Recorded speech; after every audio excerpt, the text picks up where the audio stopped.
Ayun, welcome back mga tropa. Nandito na naman tayo kay Sir Emmanuel. Kung nabitin kayo sa part 3 ng mga breeders na pinakita niya, mga local breeds pero direct sa mga idols natin, ng mga PHA. Tulad ni Sir Benito Goque, Sir Anson O, Emmanuel Go. So, ngayon naman ay dadako tayo sa mga breeders niya mula pa sa mga ibang bansa, sa mga imported guys. So, papakita natin isa-isa. So, ito, may hawak na si Sir Eman. Pakilala mo naman sa amin niya, Sir Eman. Ito naman, galing to ng Netherlands. So, ang lahi nito ay Leroux Sablon. Yung Sablon, yan, nakapagtagalog ba yan, Sir? Ito sa atin. Ayan, ito yung kauna-unahang imported ni Sir. Sablon. So, may mga anak na ba ito na masusubukan? Meron sa North. Sa North? Pinaris ko siya sa Drapa. So, yun yung nag-second naman sa akin ng first lap ng countries. Nasubukan na, nanalo rin talaga. No? Tapos, multiple pooling winner din. Kaya lang, nawala nung derby. Parang fourth lap nawala. Parang ano siya, no? Mga pang-middle na pang-mabibilis. First time ko kasing tinry yun kaya siguro... Yun yung unang pairing niya. Drapa from Benito Goque. Tapos, itong imported. Yan. So, nag-cross ka, Sir, ng local tsaka ng imported. Okay naman, maganda naman yung inanak dito. Kaya lang yun. Isang peraso lang kasi yun. Yun pa, isa pa lang nasubukan. Pero kung Westo naman, nagpakitang gilas pa rin. Ano pa kung masubukan mo na mga 10 niyan? Naku po, meron dyan sa South isa. Isa lang din. Isa lang. Anday kasi nating breeder So, bali kung halimbawa, kasi kung nag-breed na isa lang gano'n, yun lang ang yun lang. Hindi mo na siya pinurso na mag-breed pa para kung ano lang natin. Kung ano lang lumabas dun sa binread natin ng batch, yun lang talaga. Yun lang. Not unless, alam mo, may kinal tayo, yun, maghahabol tayo. Ano ba yung ibang imported mo sa lemon na pwede namin nakita? Netherlands din. Yung mga Netherlands. Gabi. Gabi, Brenda Nabi. Yan, mga tropa. Ganda Iba itsurahan talaga Ibang ano niya, eyesight niya, mapapansin niyo mga tropang kalapatid sa pencil blue bar. Balita ko mabibilis din ng mga lane ng gabi. Subukan mo na yun. Hindi ko nasubukan, na-stock yung isa nito. Yun yung binibenta ko sa TikTok Yun, Drapa at saka At available pa. Nahandun sa baba. Available pa. May line ng mismong anak nito sa nang pairing niya sa Lemon. Kay Drapa pa din. Yun, Drapa na direct kay Benito Goque, Paris nito. Ng Gabi. Yun yung direct na ina-out niya ngayon, no? Hindi ko kasi siya nalipad nung South kasi di ba nagpagawa ng low. Dapat nalipad siya. Hindi ko kasi akala ko hindi matuturuan. So nanghinayang ako dun sa mga anak ng import kaya itinabi ko sila. Ayun mga tropang kalapatids, ano siya, stock bird, parang medyo may ano na siya. May edad na pwede na magamit. 2022 yun Pwede na, ready to breed na yun. Yes, pang 2025 yun. Kung interesado kayo, message nyo na sa Eman, ayun yung Facebook niya. Pencil siya. Syempre para hindi ka natanungin, para hindi na kulitin. Ano ba yung presyo no ina-out mo? 10K ko binibenta. Yung 10K, pero ayan direct import. Ang tatay niya, ang nanay niya ay direct from Sir Benito Goque. Ready to breed din binibenta mo na yan, Sir. Ano siya? Kak siya mga tropa, kaya kung gusto nyo, PM is the key. Sa kanya, huwag sa amin. Hindi kami nagbebenta nun, sa kanya yon. Pag sa amin dumaan, 12,000 yan mga tropa. So, may iba ka pa bang imported na pwede natin makita dyan? Ito, Belgium. Yun, dalawang Netherlands. Ito naman ay Belgium. Ito, hen naman. Yan. Parang Actually, naka-sensor pa siya. Okay na rin siya. May first to ng isang lap nila. Parang sa Nayon. Sa Belgium, yung kung familiar kayo dun sa Nayon, dun siya nag-first. So, ibig sabihin, ito mismong ibon na to, nilipad sa Belgium. Yes. Tapos nag-first pa siya sa isa sa mga laps. No? Ganda ng katawan nito. Ano line nito sa Reman? Parang Black barako Shadow. yung hipo niya. Ayan hen siya mga tropa pero ang laki. Ano ulit line sa Reman? Black Shadow. Yan, Black Shadow line. Ito nakasensor mga tropa. Talagang nilipad. Ito ang hindi mapagkakaila. Kahit nag-import ka, hindi siya basta import. Talagang nilipad sa bansa nila. Hindi lang basta may nag-first pa. So, syempre, siguro may hilab-hilab presyo na ito. Huwag niya natin tanongin. Baka, Actually, ito, tayo, mabigla. Kaya ito napunta sa akin, ganito yung istorya niyan. May nabid talaga akong ibang kalapate. Ang nangyari, yung tatay nung fanshare, nung may-ari nito, nabenta sa iba. Hindi alam na sold na sa akin. Kaya ang ginawa niya, pinalitan niya. Ang ipinalit niya, ito. Mas maganda naman. Mas maganda na hindi daw siya mapapahiya sa akin. So, yan yung pinalit. Ayun sabihin pala, talagang hindi ito yung mismo unang pinili mo. So baka ito para sa'yo. Nasubukan mo na to sa Reman? Live yung anak niyan. Ngayon, ongoing yung race. Sa truck. Nasa truck, hindi natin makikita. Babalikan natin syempre pagka nag-first over. Yung isang anak kasi niya na aksidente sa Pangasinan, yung wasak yung buong... naserga siya. Naserga siya. Pero Kailangan ngayon, dyan. live yung isang anak, nilalaban ongoing yung karera. So may iba pang imported ka dito. Yes, yung kasabay niyan ito. Ayan, di nauubos yung imported dito. Dito na kaya tayo tumira. Gunggong! Barinig kita sa mukha eh! Ito yung isang imported Ito kasabay niya na sa Belgium din. Oo. Ano line naman ito sa Remy? Soti. Hindi ko alam kung paano i-pronounce yung ano yung line. Pero parang gano'n, no? Oo. Di May natin- dugo din ni Black Shadow, parang magkamag-anak din sila. So, ito, kak naman. Yan yung hen. Pinagparis mo sila nun. Oo, Hindi. pinagpares. Ito yung magulang nung nilipad ko Ito yung mismo magulang, kaya parang line breed siya Import ng to shadow. import. Oo. Isa yung pinanggalingan niya sa Netherlands. Sa ano. Parang ano Isang sila, owner. parang hindi, magkaiba silang puncher pero magtropa sila. Magkakilala So, kaya- yung bloodlines, ganun lang. Yan lang din yung umiikot. Parang ano sila, parang si Sir Benito Goken at si Sir Nelson Oo, Casino. sila yung parang kadikit. Oo, dikit sila dalawa. Tapos ito, kinuha ko din yung kapatid nito. Kasi ang ganda ng ano eh, ang ganda ng katawan, ang ganda ng resulta. Pati yung kapatid. Kapatid nakuha. kinuha ko din. Pinagtyagaan kong ibid. Diyos ko po, ang kalaban ko ayaw magsibitaw. Dutch, Filipino, tapos Taiwanese. Yan, yun man ang kalaban ko. Sa ako curious din ako. Sige, siguro curious din sila. Saan ka nag-bibit sa Taiwan? Actually, ganito yon. Sinend lang sa akin yung link. Ngayon, dahil nga di ba na-addict ako sa bid, kada may makita ko binibid ko, binura ko na siya. Kasi ayaw. Pero sa siya? Pipa o something? Hindi ba? siya pipa eh. Nakalimutan ko yun sa... Pero siya, may website sila. May website talaga, Ng mga oo. taga-Belgium na Oo. nagkakarera. So yan, i-search nyo na siguro pagkano. Marami naman talaga. Baka ma-addict daw kasi kaya binura na sa... Binura ko talaga. Baka mapuno yung lock niya eh. Oo, hindi ko na kinaya eh. Yan, pakita ko yung kapatid niyan. So may kapatid to. May kapatid yan, as in kapatid niya talaga. Kasi nung tiningnan ko yung pedigree, pares sila. Tapos Ito, tinanong ito, ko, oo. kapatid niya. Nilipad din. Pinarera din. Ha? Kaya papakita yung kapatid na ito. Pero ito, ang ganda, pati eye sign. Ito yung ano, ito yung nasa video ko na this pigeon is for Mr. Emmanuel Balidoy from the Philippines. yan. Napanood Ito ko yun. Yan. Yan yun. Parehas na kamukha niya. Ito, kak na lang. Back naman to. Kaya may Kamukha plano niya. ko talaga pagparisin tong dalawa. Oo. Ito, Kaya lang hindi ko pa nagagawa. Ito, makita niyo mga tropa. Mas maganda katawan ng Napakita babae. namin. Ayan. Pero eye sign niya, parehas Napakaganda. sila. Parehas talaga. Magkamukha sila. Ayan. Nilipad din siya. Parang rank 8, rank 12 ba? Rank 12, rank 18, rank 43, ganun. Mga ganun yung mga ano niyan. Ang pangalan niya Speedy. Ito pala si Speedy ang pangalan niya. Nakakita ko to, napanood ko to, no. Yun yung mismong owner, yung pinost mo na ito Siya yung talaga. ano. Yung this pigeon is for Mr. Emmanuel Balidoy At yun, from the kaya Philippines. pag kumuha Yan. kayo ng mga imported line na ito, katunayan, mismo owner na ito, binidyo to bago ma-import dito, bago maipadala sa Pilipinas, nahawak to mismo na sinasabing para kay Sir Emmanuel to. Yes. So, hindi kayo talaga magdududa na ito baka binili lang dito sa Bukawi sa Tiangge, sinabi imported to. Di ba? Hindi naman. Yan, di ba? Oo. Ito, may katunayan.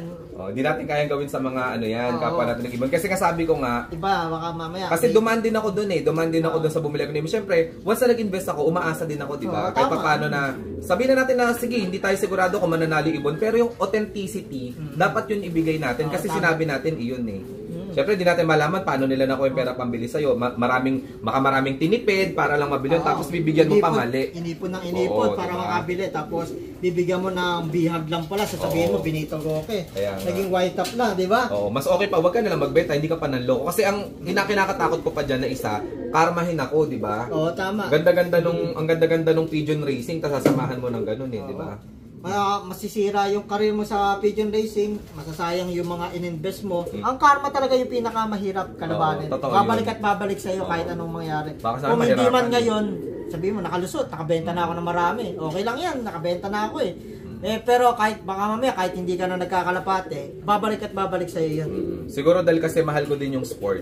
Kaya hindi ko kayang haluan ng ng hindi maganda yung Oo, tama. yung mahal ko na sport, di ba? Ito na yung huli mong na-import. Meron pa. Meron pa? Wag ka masyado. Meron pa tayong isa galing naman na May isa pa. Grabe long mga chop. Grabe. Ano Long chop. ibig sabihin? Nilaban yan. Nilaban, One pero low wala siyang wala siyang sensor eh. Mm. Tinanggal yata yung sensor. Pero ito nakuha ko to doon sa friend ko eh.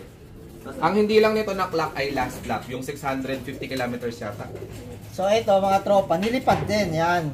Kak din Yung Kak. Hari yan, hari. Thailand one low race. Long chop. Sino ang owner nito sa Eman? Nakalimutan ko yung owner niya. Hindi ko kasi So, kabisado yung ano siya? Binid mo siya. binid yan auction yan. Kasi ino-auction yung mga nakakatapos, tas maganda ranking sa Thailand One Lock Race. Yan, diba si tropa nating Sky Glory, yun, nanalo rin yung ibon dyan. So kaya alam natin yung mga lipad noon sa Thailand. Pahirapan din yung karera na yun, kaya eto, 600 kilometers finisher. Yun lang yung butas isang, niya, yung last lap talaga. Pero kung hindi, yan, napakaganda na maitapos. Medyo ano siya, medyo bangkain kumbaga. May gano'n talagang ibon. Pero ang gusto ko sa kanya, yung buntot niya kahit di mo ayusin, one piece talaga. One Piece. Ayan, Ganda ng anak niya sa akin. Ayan yung One Piece na tinatawag nila na... Parang pamaypay na tinupin. Ayan. Kahit galawin mo, ayan, di siya ano. Sa hanggaan. Kakatawan niya yung ano ko yung nakauwi ko ng Kalbayo. Ano Kakatawan line niya yan, mga Sam? Taiwan. Hari. Hari. Hari ang line niya. Oo. May isa pa tayong Hari. Huwag ka mag-alala, papakita natin. Oh, meron pa, hindi pa dito nagtatapos. Hindi pa, kasi Meron. pinlano ko yan lahat eh. Sana all. Ayun, meron pa, titingnan natin yung... Ano, kalahin din nito mismo? Kay Huymans. Yun. Ito kasi, battle cross siya. Tama ba sa term sa kalapate? So, ano kasi battle cross eh. Yun. Tapos yung nakuha ko naman na Hari, For inbred. breeding. For breeding naman siya for ang breeding. gagamitin. Yan o. So, ano pa yung, meron pa ba sir? Meron pa ito pa. Ay, ito pa. Tapos, wala pa tayo sa exciting march. Wala pa, mga ilang linggo tayo dito, tropa, para makabisado natin yung mga ibon Yan sa yung Reman. import na Hari. Oh. Ganda. Hen. Ito naman, hen. Hen, galing naman yan ng Belgium. Ito galing naman ng Belgium. Yan. Ilan din pala yung galing ni Sir Reman sa Belgium, Oo. tas Netherlands. So yan, kaya pinag-iba natin yung part ng ano ng imported sa ano natin sa mga local birds niya. So kasi abutin tayo ng pagka isang video nun, baka mamaya 3 oras baka hindi na kayo manood. So yan, ito ito maganda ang niya mga tropa, hipo niya. Yan, kalay nung unang pinakita na nag-finish siya ng 600 kilometers. So ito inbreed naman. Inbred ng Hari yan. Inbreed ng Hari, yung linyada nung 600 kilometer finisher. So ito ay gagamitin mo for breeding. Siguro hindi pa nagagamit to, parang medyo bata-bata pa. Nagamit ko na yan. Nagamit na to. May anak na dyan yan. Dito, May anak na pala, kaya ako bata pa tingnan dami palang hihintaying lipad sa MMFC South ni sir. Yes, meron Puro na. bago pala yung Bago nilipad lang. mo, no? Bagong Every year nga, susubukan. bago ko ng bago ng Hindi siguro, gano'n naman talaga parang collect ka Para muna makita ng agad. collect, Oo. tapos Pag then wala, select saka pagka iikot natin ulit. pag nakita niya na yung mismong lipad ng mga mismong binrid na to, makikita niya na yung mga dapat talaga at mga pagbabanggain. Yes. Siyempre, porkit di naman tumira, pangit na agad baka mamaya sa pairing lang o kaya sa kondisyon na ibon, then nandyan pa yung mga disgrasya sa karera. Hindi rin natin masasabi talaga hanggat hindi natin nasusubukan ng ilang season at ilang mga anak nila. So may iba pa tayong Meron pa. Meron pa! Grabe, dami. Ito naman, Belgium din siya. Pumangat ng balahibo to dahil di ba nakawala doon, tapos ulan ng ulan. Tapos parang nabuli Ito yung slate. Yan. Wow. Pero, Ito, off Herb color Jansen pa. yan. Ang ganda na. 100% yan.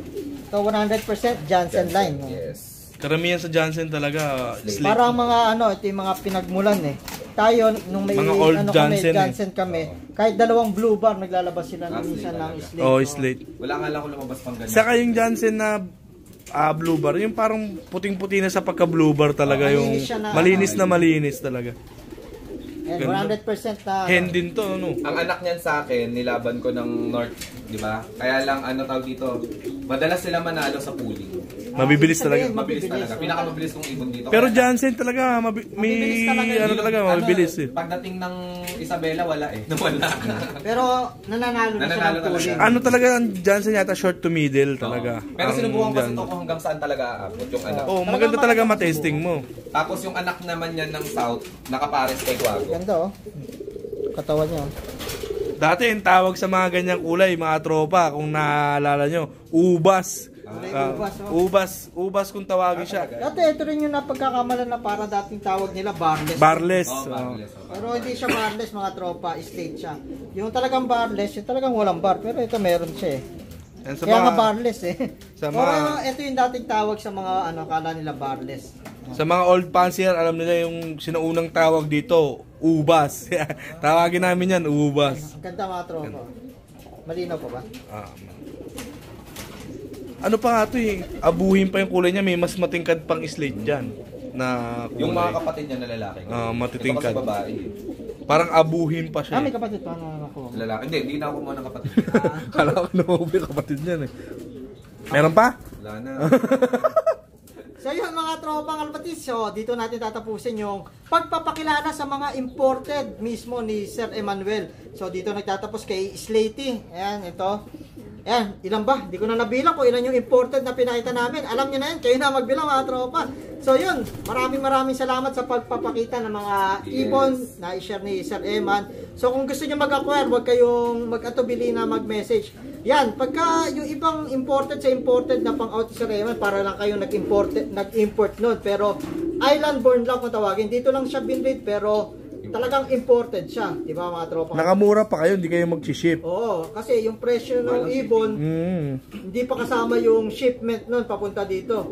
So pa, Yung shipping yan before parang 11.5. Tamo, isang ito, ibon na yun. 11.5, tapos bibili tayo ng 1,000 lang. Gusto mo 1,000 na lang to? Ayoko. Oh, di ba mga tropa, kaya yung presyo kasi, iba-iba kada pansiya. Depende yan sa paggastos ng materialis niya, sa gastos sa maintenance, patuka, paggawa ng lock. Iba-iba yan. Kung sabihin nyo doon mura, doon kayo. Hindi naman kayo pinipilit na Sir Eman na kukuha kayo sa kanila, kukuha kayo sa iba. Kung namamahalan kayo, hindi kaya ng budget nyo doon muna tayo sa kaya natin. Para unti-unti lang sa pagkuha ng mga materyales. Huwag doon sa mabigat agad kung hindi naman natin kaya. So, dito ko muna tatapusin. Sir Eman, maraming salamat ulit. Yes. Thank you. Baka may gusto ka pang shoutout bago matapos to. Mga natin dyan, mga kasama natin nagkakalapate din dyan. Siyempre, mga tropa-tropa rin sa Team Carla. Ayan, nasan ba yung mga yan? Mga mahihina daw yung mga yan. Sa TikTok, follow nyo si Sir Eman. Yung mga nanonood saan sa TikTok, thank you so much for always shout out watching. sa mga talagang solid na nanonood kada live ni Sir Eman. Kahit Ayan tayo o, nagko-comment sa nawala kanya. na wala. Nagla-live siya kanina mga tropa. Nakikita rin natin yung mga live niya. Siyempre nakikinood tayo doon, nagko-comment tayo sa kanya. So yan, follow nyo Sir Eman sa may Facebook ka ba na Meron, Emmanuel Balidoy po. Yun, Emmanuel Balidoy, yan yung Facebook niya. Then sa TikTok, Emmanuel Lop. ayun, Emmanuel Lop, yan mga tropa yan, papakita natin. So yan, follow nyo para makita nyo. Lagi ka nagla-live na Sir Yes, Eman. lagi naman. Yun, para makita nyo yung mga ibon dito ni Sir Eman. Yung mga tayo, tulad tayo, nanonood, hindi pa natin kaya mag-import pero makita natin. At least maging motivation natin para makaya natin yung mga nakuha rin ni Sir Eman. So yan lang, Sir Eman, maraming salamat. At marami kaming natutunan at nakita mga bagong mga linyada, mga imported at mga local birds mo. So dito muna tatapusin itong video na ito mga tropa kalapatids. Kung ikaw, bago ka sa channel namin, welcome sa Maclone Brothers TV. Kung ikaw nanonood ka, di ka pa subscribe ka na. Click mo na rin yung notification bell para updated ka sa latest uploads namin. Yun lang mga tropa, maraming salamat.